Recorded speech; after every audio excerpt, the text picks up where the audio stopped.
कभी भी एक ट्रेड अगर नेगेटिव में जा रही हो या अगर आपको लगता है कि वो ट्रेड वहां से रिवर्स हो जाएगी, तो आप उसके ऑपोजिट में एक ट्रेड लगा के उसको प्रॉफिट अपना फिर भी जनरेट कर सकते हो। इस पूरे प्रोसेस को हेजिंग कहते हैं।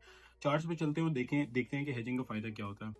कल की वीडियो में यहाँ से हम लोगों ने ट्रेड एक्टिव की थी, राइट। अभी तक उसका स्टॉप लॉस हिट नहीं हुआ, लेकिन जो उसका टारगेट था वो एटलीस्ट 1:3.8 का टारगेट बनता है। मतलब मिनिमम मैं 1:3 तो टारगेट करने का सोचता हूँ, ठीक है।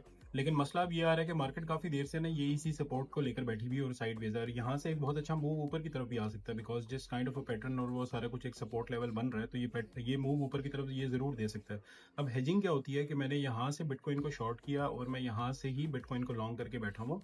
इस एरिया के अंदर मेरा स्टॉप लॉस है और इसका जो स्टॉप लॉस शॉर्ट का है वो इससे ऊपर का है। अब फॉर एग्जांपल अगर मार्केट यहाँ से नीचे जाती है तो मेरा तो ये वाला स्टॉप लॉस जो है वो कट हो जाएगा, लेकिन इतने ही एरिया के अंदर का जो मेरा स्टॉप लॉस कटेगा वो उतना मुझे प्रॉफिट बिटकॉइन ऑलरेडी खुद से ही दे जाएगा, राइट। और यहाँ तक हम लोग प्रॉफिट बुक कर सकते हैं। या चलो नहीं भी आता तो फिर मुझे क्या करना पड़ेगा कि मुझे अपना जो प्रॉफिट है उसको यहाँ पर कहीं ना कहीं बुक कर लेना पड़ेगा, ताकि जो ये लॉस मैंने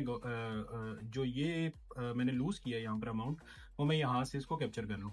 लेकिन अभी का फिलहाल जो हमारा ट्रेड प्लान रहेगा वो सेम टू सेम है। अच्छा, नेक्स्ट चीज पे क्या, अगर मार्केट यहाँ से ऊपर चली जाती है तो फिर क्या होगा कि ये तो ब्रेक इवन पे कट जाएगा, मतलब मुझे यहाँ पर किसी भी किस्म का कोई लॉस नहीं होगा, लेकिन यहाँ से हमें प्रॉफिट मिल जाएगा जो कि 0.8% है।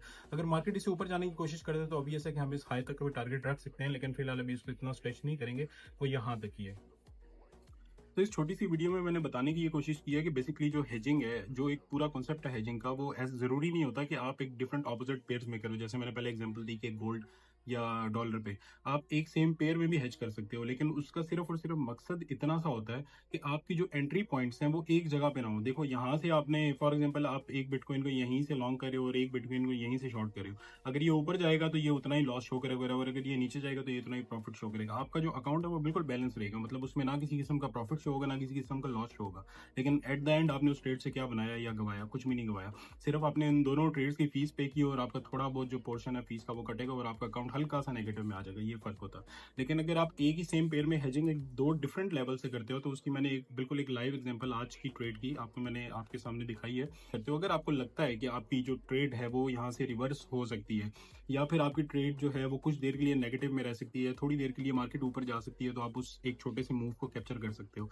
लेकिन हर जगह पे हेजिंग को यूज करना भी प्रॉफिटेबल नहीं होता। अगर आप सेम एरियाज के अंदर, मतलब अपने पैसे को बचाने के लिए सेम एरियाज के अंदर सेम एंट्री प्राइसेस पे आप उसको टारगेट लेते हो, मतलब एक जगह पे एंटर कर देते हो, दूसरी जगह पे एग्जिट कर देते हो। होप्स हो कि ये वीडियो इन्फॉर्मेटिव एंड एजुकेशनल होगी। मिलते हैं एक नई वीडियो के साथ। Bye bye.